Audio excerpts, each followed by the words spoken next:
अस्सलाम वालेकुम जी, कैसे हैं आप सब लोग? अल्हम्दुलिल्लाह मैं बिल्कुल ठीक हूँ। अल्लाह से दुआ है कि आप सभी बिल्कुल ठीक हों, खैर आफियत से हों, महफूज़ हों हर जगह, हर लम्हा। तो जी ये व्लॉग है रमज़ान से हमारा ना 2 दिन पहले का। और जब 2 दिन रमज़ान से 2 दिन पहले रह गए तो मुझे पता चला कि रमज़ान में सिर्फ़ 2 दिन रह गए हैं। मकसद चाँद रात का अंदाज़ा हो गया था कि किस दिन होगी, और मुझे हस्बैंड ने ये बताया तो मैं तो भाई हक्का-बक्का रह गई। मैंने कहा मैंने तो कुछ भी नहीं किया हुआ सफाई के हवाले से। तो बस फिर मैं उठी और मैंने जल्दी से जो है ना उसी दिन अपनी जो है ना अपनी टू डू लिस्ट मैंने बना ली कि मैंने सफाइयों में मैंने क्या-क्या काम करने हैं। और इन सफाइयों को हर चीज़ों को मेंशन मैं करती गई कि मैंने किस चीज़ को पहले करना है और किस चीज़ को जो है ना मैंने बाद में कर लेना है। तो सबसे पहले जो है ना मेरे ये सारे काम जो किचन से रिलेटेड थे ना उनको मैंने कहा मैं अलहदा कर लूँ। और ये जो काले कारपेट्स धोने वाली बात है ना, वो ये काले कारपेट्स हैं जिनको धोने के लिए मैंने लिखा है। बाकी सब जो आप पढ़ रहे होंगे और वो अभी आप आगे इंशाल्लाह देखेंगे भी।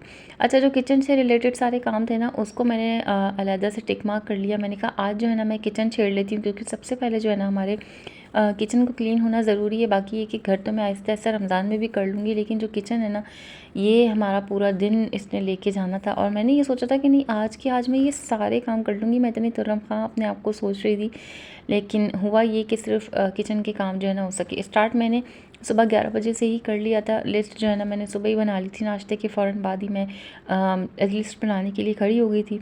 तो उसमें से ये सारे काम और फिर जो मेरे अपने मेन काम थे ना किचन वाले, उनको मैंने अलहदा कर लिया। जैसे कि कैबिनेट साफ़ करने और मसाले के बॉक्सेस बदलने थे, फिर साफ़ करना था, किचन की डीप क्लीनिंग करनी थी, किचन के पर्दे धोने थे, कारपेट्स धोने थे, माइक्रो साफ़ करना था। ये सब जो है ना मैंने अपना आज का एम बना लिया था। तो बस फिर आज काम जो है ना मैंने शुरू किया। शुरुआत मैंने पहले कैबिनेट्स खोली। मैंने सोचा कि मैं कैबिनेट्स खोल के जो है ना इन सारी चीज़ों को लोकेटिवली मैं पहले सेट करूँ या क्या करूँ, मुझे ना समझ कुछ नहीं आ रहा था। क्योंकि जब आपका साफ़ घर आपको डीप क्लीन करना हो ना, तो फिर वो जो साफ़ घर होता है ना वो मज़ीद गंदा होता चला जाता है, और जो डीप क्लीनिंग है ना वो फिर पूरी तरीके से होती है। तो किचन में भी मेरे साथ कुछ ऐसा ही हुआ कि मैं जब छेड़ना शुरू किया ना, मैंने कहा ये तो मैं समझ रही थी सब कुछ बहुत आसान है और सब कुछ मकसद ऐसे हो जाएगा। ये मैं मसाले बॉक्स साफ़ करूँगी और ये मैं मसाले के बॉक्सेस बदल लूँगी और ये करूँगी और वो करूँगी तो सब टिश टुश टुश आसानी से हो जाएगा। लेकिन जब आप करने खड़े होते हैं ना तो आपको पता लगता है कि गंदगी कहाँ से शुरू है और कहाँ पे जाके ख़त्म होगी। तो पहले तो मैं इस वाले कैबिनेट को लेके बैठी, फिर मैंने इसको इस तरीके से कुछ सेट किया, तो लेकिन फिर भी मेरा दिल नहीं माना। फिर मैंने इसकी सेटिंग जो है ना मैंने वापस कर दी। मकसद जो मेरे मसाले की ये होल्डर है ना, इसको मैंने लगाया वापस। मैंने कहा अभी तो ये समझ नहीं आ रहा, बाकी ये कुछ उजाड़ फांक सी जो है ना मेरी लगने लगी थी, ये वाली साइड, ये बिल्कुल भी मुझे अच्छा नहीं लग रहा था। बस फिर मैंने इन चीज़ों को वापस जगह पे रखा, खड़ी हो गई जी ऊपर से शुरू करने के लिए। मुझे ऊपर जो है ना ये जब मैं इस घर में शिफ्ट हुई थी ना, मैंने तब अपने हस्बैंड से कहा था कि ऊपर का जो है ना वो करके आप साफ़ करके मुझे दे दें, लेकिन उन्होंने कहा नहीं नया घर है, साफ़ सुथरा ही होगा, ये होगा वो होगा। तो हस्बैंड का क्या था कि वो चीज़ें ला के ऊपर डंप करते जाते थे। कोई भी उनका ऑफ़िस का कोई भी काम की चीज़ हो ना तो वो ऊपर डालते जाते थे। और जब मैंने इसको कुछ दिनों पहले ऊपर चढ़ के देखा ना, मेरी तो हालत ही ख़राब हो गई। मैंने कहा ये तो ऊपर से इतना गंदा है, और कुकिंग के बाद जो है वो वायर वगैरह भी सब कुछ बहुत गंदा हो गया था। तो बाकी और जो गंदगी है ना, जो मज़ीद ये आपको लकड़ी जो इसका फ्रेम है वो अपने कलर का नज़र नहीं आ रहा होगा, क्योंकि इतनी गंदगी पहले से हुई हुई थी। और मेरे ख़्याल से इन लोगों ने पेंट करवाने के बाद जो है ना वो सफाई जो होती है वो बिल्कुल भी नहीं कराई हुई थी। जब मैंने इसको अच्छे तरीके से साफ़ किया तो सारे कैबिनेट्स के ऊपर पेंट भी इतना गिरा हुआ था। अच्छा जी, अब सारा सामान उतार के मैंने नीचे डाल दिया, और यहाँ पे खुशकिस्मती से जो है ना एक स्क्रैपर पड़ा हुआ था। तो उस स्क्रैपर से जो है ना मैंने ये सारा, आप देख सकते हैं कितनी मेहनत लगा के ना, मैं सुबह 11:30 बजे मैं जो स्टार्ट हुई थी ना, तो मुझे रात के 2:30-3 बज गए थे सारे काम को करते करते, क्योंकि बीच बीच में आपने बच्चों को भी देखना होता है अपने, और बाकी दूसरे काम भी होते हैं। खैर सारी दीवारों को भी इस तरीके से सबको मैंने साफ़ किया, झाड़ू लगाई, सारे जाड़े जो है ना इसके जाले झाड़े, और स्क्रैपर से सब उखेड़ने के बाद फिर मैंने इसको झाड़ू से अच्छी तरीके से साफ़ किया। और झाड़ू से भी जितना हद तक मेरे से साफ़ हो सका।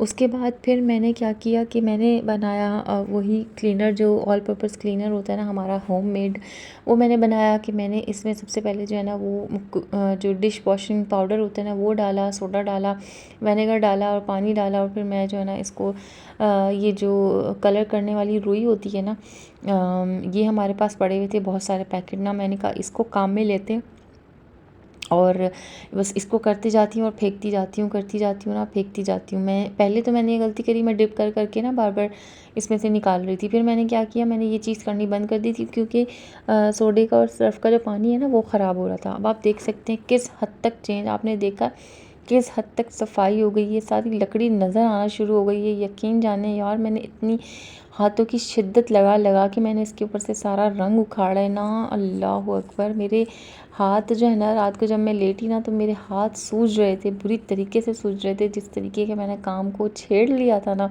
मुझे 2.5-3 घंटे सिर्फ इस ऊपर की सरफेस में ही लग गए थे। सारी दीवार वगैरह सब साफ़ करी, तारें साफ़ करी, और अब नीचे की बारी आ गई थी। और ये देखिए यहाँ पे मैं आपको ग्रीस दिखाती हूँ ना, डिफरेंस ग्रीसिंग का। यहाँ से ही मैंने साफ़ कर लिया और इसके बाद मैं इसको साफ़ करती जाऊँगी। इतनी ज़्यादा ग्रीसिंग हो गई थी क्योंकि कुछ दिनों पहले से ही जो है ना मेरे हाथ से किचन नेगलेक्ट होता चला जा रहा था। और पहले तो आप लोगों को भी अंदाज़ा होगा कि मैं मुस्तकिल सफाइयाँ, मुस्तकिल पंखे साफ़, हर चीज़ को हर एक हफ़्ते में मैं करती जाती थी। लेकिन जो ये मैं अभी पिछले महीने बीमार हुई हूँ और आफ्टर डिलीवरी भी बहुत ज़्यादा जो है ना घर हाथ से छूटता चला गया था मेरे। तो बस समझ लें कि वो सारी चीज़ें जो है ना जमा हुई हुई थी, और ख़ास तौर से जो किचन है ना वो मेरा बहुत ज़्यादा नज़रअंदाज हो गया था। बस इसको अब तेज़ हाथ की मदद से मैंने जो है ना जल्दी से मैंने कहा फटाफट से अब काम को एंड पे लेके आती हूँ, क्योंकि मैं अगर सिर्फ ऊपर से कैबिनेट साफ़ करने में इतना टाइम लगा दूँगी तो आगे के काम में मुझे बिल्कुल भी टाइम नहीं मिल पाना था। इसमें मुझसे गलती ये हुई कि इस टाइम पे ना मुझे पर्दे उतार के वॉशिंग के लिए लगा देने चाहिए थे। लेकिन हुआ ये कि बच्चे जो है ना बाहर कॉमन में ही बैठे बैठे जो है बच्चे सो गए थे, तो मुझे पर्दा खोल के फिर लाइट जला के फिर काम करना पड़ा। मकसद बीच बीच में ना बच्चों को कुछ खिलाना पिलाना या जिन्होंने सोना था उनको सुलाना, ये सीन भी जो है ना वो साथ साथ चल रहा था।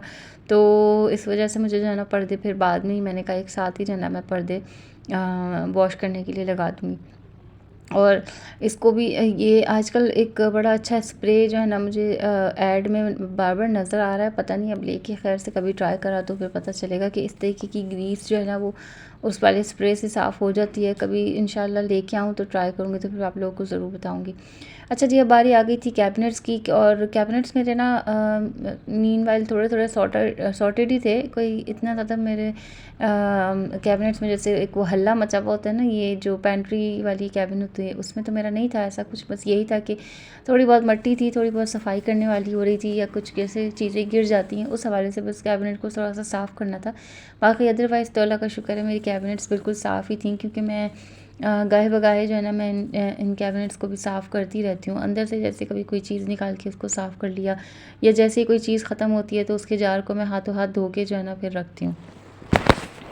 मैं अपनी रमज़ान की क्लीनिंग अब दिखा रही हूँ कि जब लोग जो है ना वो तीसरा रोज़ा रख चुके हैं, तीसरा या चौथा रोज़ा जो है ना वो हो चुका है, और मैं अपनी किचन क्लीनिंग जो है ना अब दिखा रही हूँ। अच्छा पता है क्या, मैं ना इस साल हम लोगों ने कुछ इस तरह से डिसाइड किया है कि हमने ना कुछ भी ज़्यादा ऑयली या कुछ भी ज़्यादा बेसन को ज़्यादा कंज्यूम नहीं करना, ऑयल को ज़्यादा नहीं। हमारी कोशिश यही है कि हमने ना हेल्दी वे में रोज़े रखने, और इस साल जो है ना हम लोगों ने खैर से वज़न कम करना है रोज़े में। वरना अक्सर ऐसा होता है कि रमज़ान में ना वज़न बढ़ जाता है, क्योंकि क्या होता है कि ना रोज़े के चक्कर में ओवर ईटिंग हो जाती है, ऑयल ज़्यादा कंज्यूम हो जाता है, बेसन ज़्यादा कंज्यूम हो जाता है। तो हमने अपनी कोशिश यही रखी है कि हम जो है ना अब वो खाना खाएंगे बस एक टाइम, मतलब इफ्तारी में हम खाना खाएंगे, फिर इशा की नमाज़ पढ़ेंगे और फिर बस सो जाएंगे, और खैर से सहरी में खाएंगे। अल्लाह का शुक्र है अब तक तो यही रूटीन हमारी चल रही है और इसी को हम फॉलो कर रहे हैं। अल्लाह करे आगे भी खैर से ऐसा ही हो। थोड़ा सा बस हेल्दी खाना खाएं और रोज़ा रख लें, और फिर हेल्दी खाना खा के इफ्तार कर लें। कोशिश यही है इंशाल्लाह ताला, अल्लाह ने चाहा तो बस इसी पे कायम रहने की जो है ना मेरी दिमाग की सेटिंग भी है। और रमज़ान ग्रोसरी की भी मेरी, आप लोगों ने सोच रहे होंगे कि अब तक मेरी कोई व्लॉग कोई वीडियो नहीं आई, तो यही बात है कि अभी तक रमज़ान ग्रोसरी हमने कोई करी ही नहीं है। आगे इंशाल्लाह इरादा है कि बीच में ही रमज़ान में जो है ना वो किसी टाइम पे हम ग्रोसरी कर लेंगे, अगर अल्लाह ने चाहा खैर से हस्बैंड को टाइम मिल गया तो हम चले जाएंगे। बाकी ये जो मेरी सारे मसाला जार की जो मेरी कैबिन थी ना, इसमें से ये जितनी भी शीशियाँ थी ना, शीशे वाली, प्लास्टिक वाली, ये सब मैंने निकाल दी, क्योंकि मुझे ना समझ नहीं कुछ आ रहा था कि बिल्कुल भी अच्छा नहीं लगता था। अलग अलग शीशियाँ, अलग अलग बर्नियाँ ना, तो अब मैंने ना इनको अलग अलग बॉक्सेस में सेट कर दिया है। और ये देखें, सारी शीशियाँ मैंने जो है वो कबाड़ वाले को बेची। और ऐसे अल्लाह माफ़ कर दे, पता नहीं किस किस्म के, किस दिमाग के लोग होते हैं, क्या उनके दिमागों में जो है ना वो बसा हुआ होता है। हराम ही कहूँगी मैं तो, अल्लाह माफ़ कर दे। सारी शीशियाँ उसने मेरे से सिर्फ 10 रुपए में ख़रीदी हैं। मुझे इतना गुस्सा आ रहा, इतना ज़्यादा गुस्सा आ रहा ना, तो बस फिर कह रहा शीशा तो हमें 5 रुपए किलो मिलता है और 2 किलो सिर्फ आपकी शीशियाँ हैं, तो उसने सिर्फ मुझे 10 रुपए दिए। क्या ही कर सकती थी मैं, तो फिर मैंने कहा चलो छोड़ो, कोई बात नहीं है, अल्लाह तो देख रहा है ना। खैर जी, सारे मसाले वसाले सब सेट किए उसके ऊपर। अच्छा, बाद में मैं उसको मज़ीद सेटिंग में ना आप लोगों को दिखाऊंगी, क्योंकि ऑयल के हवाले से ना मुझे कुछ और भी समझ नहीं आ रहा था, तो उसको मैं बाद में आप लोगों को दिखाती हूँ। खैर जी, यहाँ पे अब जो है ना मैं आ गई थी क्या कहते हैं इसको, स्लेब्स की तरफ। मैंने कहा स्लेब्स को भी सारा साफ़ कर लूँ माइक्रोवेव हटा के ना, क्योंकि काफ़ी टाइम से माइक्रोवेव हटा के मैंने सफाई नहीं करी हुई थी। तो अभी आप देख सकते हैं कि थोड़ा बहुत जो है ना बच्चे चीज़ें पीछे फेंक देते हैं, और बाकी ये कि कुछ गंद बला होता है, वो साफ़ करना था, तो वो बस उसको मैं अच्छी तरीके से रगड़ के साफ़ कर लूँगी। नज़र आने वाली क्लीनिंग जो है ना वो होती है। अल्लाह का शुक्र है कि क्लीनर भी इतना ज़बरदस्त है कि इससे जो है ना वो बहुत अच्छे तरीके से सारे टाइल, स्लेब्स, चूल्हा सब साफ़ हो जाता है। ये देखें अभी आपके सामने सामने कितनी जमी हुई ग्रीस और कितनी चिकनाई जो है ना, ये सब मैं आपके सामने अभी साफ़ करूँगी। दीवार बिल्कुल साफ़ सुथरी हो जाएगी इंशाल्लाह ताला। और ये इसकी जो हुक्स लगी हुई हैं, मेरी हुक्स जो मैंने लगाई हुई हैं, इनके आगे पीछे से मैंने साफ़ किए, तो ये भी बहुत अच्छे तरीके से साफ़ हो गया था। बाकी कैबिनेट्स वगैरह को भी अच्छी तरीके से रगड़ लिया था। कुछ मैं आप लोगों को दिखा सकी हूँ, कुछ जो है ना मैं नहीं दिखा सकी हूँ। तो बस आप लोग भी समझदार हैं कि सफाई किस हद तक जो है वो एक इंसान जब छेड़ता है, वो ख़ास तौर से किचन की जो सफाई होती है ना, वो जब आप छेड़ देना, तो एक एक काम जो है ना वो मज़ीद सा निकल के सामने आता जाता है। खैर, अब आप ये देख सकते हैं इसकी सारी दीवार जो है ना मैंने बिल्कुल साफ़ कर ली। चूल्हा हटा के मैं हमेशा साफ़ करती हूँ, ये आपको अभी भी नज़र आ रहा होगा कि मैं चूल्हा हटाया तो ये साफ़ ही है। क्यों? क्योंकि मैं जो है ना हर दूसरे दिन मैं ये चूल्हा हटा के सारा चूल्हा वगैरह सब धोती हूँ ना चूल्हा, तो मैं पूरा उठा के साफ़ करती हूँ। और मेरे बच्चों को ना एक दफ़ा जब मैंने करा था ना शुरुआती में, तो इस चूल्हे की धार से जो है ना मेरे इतना ज़बरदस्त कट लगा था कि मेरा खून ना रुकने का नाम नहीं ले रहा था। और उसके बाद से मैं जब भी ये साफ़ करती हूँ ना, मेरे बच्चे जो है ना पीछे से चीखना शुरू कर देते हैं, अम्मा को बू लग जाएगा, अम्मा को हो जाएगा, आप ना करें ना करें। तो उसके बाद से मैं एहतियात भी करती हूँ, लेकिन फिर भी मेरे बच्चे जो है ना इस चीज़ की बड़ी फ़िक्र करते हैं। तो आप लोग भी जब भी करें तो एहतियात से ही करिएगा। बाकी ये कि इसकी धार जो है ना वो बहुत तेज़ होती है। खैर जी, उसके बाद मैंने अपने ऊपर के सारे कैबिनेट्स वगैरह को ना सबको अच्छी तरीके से रगड़ के साफ़ कर लिया था। धोने वाले बर्तन ये सब धुल चुके थे, जो शीशियाँ मुझे चाहिए थी, मसाले के बॉक्सेस वगैरह, इन सबको भी मैंने अच्छे तरीके से धो के रख लिया था। और अब बारी आ गई थी सिंक की, और सिंक की सारी चीज़ों को रगड़ लूँगी। सबसे पहले ये सिंक का जो ये एरिया होता है, क्या कहते हैं इसको, बेसन और नल वगैरह, ये सब अच्छी तरीके से मैंने धो लिए थे। अच्छा, ये वाले नल जो है ना मेरे हस्बैंड ने बदल दिए थे। और ये शावर जो है ना ये भी मैंने ही लगाया। ये मेरा पिछले घर से था, तो यहाँ पे वो अच्छी तरीके से मैच हो गया था, तो मैंने इसको किचन में लगवा लिया था हस्बैंड से। और नल जो है ना वो ख़राब हो गए थे किचन के, तो वो इस वजह से फिर जो है ना मेरे हस्बैंड ने इसको बदल दिया था। खैर, अब यहाँ पे मैंने एक छोटा सा टूथब्रश रखा हुआ है, और इससे जो है ना ये वाली जो होम होल्डर है ना, ये उतरता नहीं है। ये हस्बैंड ने ना बिल्कुल कील से उसको इस तरीके से फंसा के फिक्स किया है, क्योंकि एक ही कील पे किया है ना, तो फंसा के करना पड़ा। 2 कील पे करते ना तो फिर उतरने वाला हो जाता, तो उतरता नहीं है। तो बस इसको मैं लगे लगे साफ़ कर लेती हूँ। बस अब ऊपर से सारा किचन साफ़ है। मैं पर्दे धोने के लिए डालूँगी, और पर्दे धोने का ये हैक जो है ना मैंने इंस्टाग्राम पे देखा था कि आप ना पर्दों की जो ये रिंग्स होती है ना उसको किसी चीज़ से बांध दें, तो रिंग्स भी ख़राब नहीं होंगे, और आप वॉशिंग मशीन में बहुत आराम से डाल सकते हैं इसको। मैं पर्दों को मैंने वॉशिंग मशीन में डाला, कारपेट्स को डाला, बाकी ये कि झाड़ू वगैरह लगाई। अब आप देख सकते हैं ऊपर से अल्लाह का शुक्र है कितना ज़बरदस्त तरीके से साफ़ हो चुका है। लकड़ी जो है ना वो नज़र आ रही है किस हद तक मैं पेंट साफ़ कर चुकी हूँ। और एग्जॉस्ट फ़ैन भी मैंने सारा साफ़ किया, सारी दीवारें सब साफ़ करी, खिड़कियाँ विड़कियाँ सब कुछ अच्छे तरीके से धो के जो है ना मैंने सब साफ़ किया। ये देखिए आप ऊपर से माशाल्लाह दीवार कितनी चमक रही है। मैंने इसके जाले वगैरह सब उतार के झाड़ू से जो है ना मैंने बहुत अच्छे तरीके से साफ़ किया। बाकी ये कैबिनेट्स आप लोग देख लें, ऊपर के कैबिनेट्स भी मैंने धो लिए थे, नीचे के कैबिनेट्स भी मैंने सारे धो लिए थे। नीचे का मैं रिकॉर्ड नहीं कर सकी क्योंकि इस हद तक मैं थक चुकी थी ना, और बीच में मैंने पूरा फ्रिज भी साफ़ किया था, उसकी तो मैंने बिल्कुल ही रिकॉर्डिंग नहीं करी क्योंकि फ्रिज तो मैं काफ़ी दफ़ा आप लोगों को क्लीनिंग दिखा चुकी हूँ। तो बस फ्रिज भी साफ़ किया था, वो भी मैं अभी आपको दिखाती हूँ आगे जाके। मसाले का बॉक्स ये सूख गया था तो इसको मैंने लगा दिया था। बाकी ये कि इसमें मसाले वगैरह सब वापस डाल के फिर मैं आपको बाद में दिखाती हूँ। बाकी अल्लाह का शुक्र है, चूल्हा भी बिल्कुल अल्हम्दुलिल्लाह साफ़ हो गया था। माइक्रोवेव भी बिल्कुल साफ़ सुथरे तरीके से माइक्रोवेव साफ़ कर दिया था मैंने। इस बॉक्स में मैंने जो है ना सिरके रख दिए हैं। यहाँ पे मशीनरी मेरी कुछ होती है जो कि मेरी रोज़मर्रा की यूज़ की होती है। बाकी हैंड चॉपर मैंने यहाँ से हटा के अलमारी में रख दिया। और ये देखें, ये माशाल्लाह कितने अच्छे तरीके से ना चमक रही है, एक एक चीज़ जो है ना मुंह से बोल रही है। अच्छा, मैंने ना अपने पूरे घर की डीप क्लीनिंग के बारे में, मैंने जो मेरी सीढ़ियाँ साफ़ करने वाली बच्ची आती है ना, मैंने उससे बात करी कि मैंने पूरे घर की डीप क्लीनिंग करानी है। उसमें किचन भी शामिल होगा, पर्दे वगैरह और पंखे, ये सब कुछ मैंने करवाना है। पर्दे नहीं, सॉरी, पंखे वगैरह। तो उसने मुझे बोले 1 दिन के 5,000 रुपये। मैं तो सुन के हिल गई। मैंने कहा अल्लाह पाक, मैं तो ना खुद आहिस्ता-आहिस्ता करके खुद ही कर लूँगी। 5,000 रुपये में अगर 1 दिन में मैं उसको दूँगी तो मैं तो 1 दिन में तो वो काम भी नहीं कर सकेगी सारा। और मेरे हस्बैंड यही कह रहे थे, जिस तरीके से तुमने साफ़ किया है ना, उस तरीके से तो वो बिल्कुल भी नहीं करती, और करती तो फिर इतनी बातें सुनाती कि वो तुम्हें सिर्फ़ किचन की ही बोलती कि 5,000 रुपये। तो ख़ैर जी, मैंने कहा अल्लाह की करनी और अल्लाह की मदद और अपनी करनी के साथ जो है ना बस शुरू हो जाओ, खुद ही सारे काम कर लो। ये देखें, कैबिनेट्स अल्लाह का शुक्र है कि हद तक सॉर्टेड हो चुके हैं अल्हम्दुलिल्लाह, सब चीज़ें सेट कर दी हैं। मसाले के बॉक्स में मैं अभी आपको दिखाती हूँ। यहाँ पे ये सारी जो पिंक वाली है ना, इनको मैंने साफ़ सुथरा करके वापस रख दिया कैबिन अपनी डिवाइडर में। ये कभी मेहमान वगैरह के आने पे यूज़ करूँगी। स्पाइसेस के ऊपर मैंने जो है वो थोड़ा बहुत लिख दिया था अपनी रवानी के लिए, कि मुझे याद हो कि हाँ मैंने यहाँ पे क्या क्या क्या नहीं रखा। और ये वाला कॉर्नर जो है ना, इसमें से मैंने कुछ रमज़ान की क्रॉकरी आगे आगे कर ली। बाकी ये मेरा पूरा डिनर सेट मैंने यहाँ पे सेट किया हुआ है, जो कि हमारे रोज़मर्रा का इस्तेमाल का है। और अब ये देखिए, यहाँ पे मैंने जो है ना ये वाली प्लास्टिक शीट मैंने चिपका दी है, जो ये मार्बल वाली शीट होती है। बाकी मसाले इधर कर दिए, ऑयल वगैरह की सारी सेटिंग इधर कर दी है मैंने। बाकी ये देखिए, अल्लाह का शुक्र है, सब मसाले ऊपर सेट हो गए। जो मेन हमारे मसाले होते हैं ना, वो सारे यहाँ पे सेट हो गए। नीचे की साइड पे जो है ना सारा मेरा कहवे का सामान है, जिसमें अजवाइन है, ज़ीरा है, सौंफ है। और इसमें जो है ना मैंने अपने ग्रीन टी बैग्स रखे हुए हैं, जिसमें मैं रोज़ ग्रीन टी पीती हूँ ना, तो वो मैंने फ्रंट पे रख दिया। बाकी चीनी पत्ती तो आपको पता ही है। अच्छा जी, अब सारा काम करते करते मुझे जो है ना रात का 1:30-2 बज गया था। और पर्दे भी जो है ना अल्लाह का शुक्र है थोड़े बहुत सूख चुके थे। मैंने कहा इसको जल्दी से जो है ना मैं प्रेस कर लेती हूँ। मैंने अपने कपड़े वगैरह भी चेंज किए, क्योंकि मैं इतनी गंदी हो चुकी थी ना कि अब बस कपड़े चेंज करने वाले ही हो रहे थे। पहले मैंने कपड़े वपड़े चेंज किए, फिर खाना वाना खा के बच्चे जब खैर से सो गए, फिर उसके बाद जो है ना मैंने जल्दी जल्दी से पर्दे प्रेस किए। और मैंने कहा बस ये हाथों हाथ जो है ना मैं आज ही खैर से काम निपटा दूँ।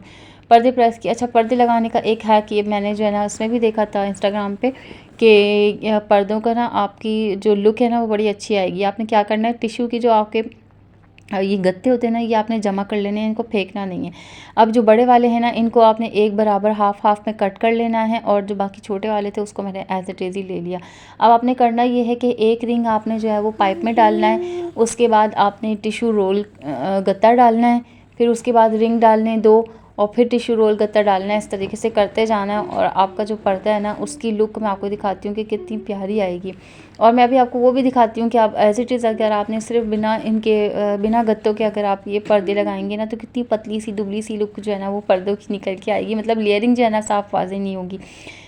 ये देखिए आप डिफरेंस देख रहे हैं आप लोग, कि ये कितना पतला है और ये कितना सही इसकी जो लेयरिंग है ना वो नज़र आ रही है। ये हैक मैंने आज से बहुत पहले, मकसद 3-4 महीने पहले मैंने देखा था, और उसके बाद से जो है ना मैं अपने ये टिश्यू रोल्स जमा करना शुरू हो गई थी। वरना हम ये फेंक देते हैं ना, तो मैं ये जमा करना शुरू हो गई थी। अच्छा खैर, ये डोरी जो है ना मेरे पास थी, इसको मैंने बड़ी सारी डोरी थी, इसको मैंने हाफ़ कट करके जो है ना 2 के लिए बना लिया था। बाकी ये कारपेट मैंने इसका बिछा दिया। मैंने कहा मैं आपको लाइट जला के एक दफ़ा ओवरऑल लुक दिखा दूँ। खाना वाना खाया था तो इस वजह से सामान जो है वो अब आपको थोड़ा बहुत नज़र आ रहा होगा। और ये कि अल्लाह का शुक्र है, किचन हमारा बिल्कुल क्लीन एंड क्लियर है अल्हम्दुलिल्लाह। रमज़ान के लिए बिल्कुल रेडी है। आप देखिए माशाल्लाह पर्दे कितने अच्छे ज़बरदस्त सब नज़र आ रहे हैं ना। और वरना पहले जो है ना इसकी बड़ी पतली सी दुबली सी लुक आती थी, लेकिन अब माशाल्लाह बिल्कुल अच्छी लेयरिंग नज़र आ रही है। इस्त्री हुए हुए पर्दे तो और ही ज़्यादा अच्छे लगते हैं।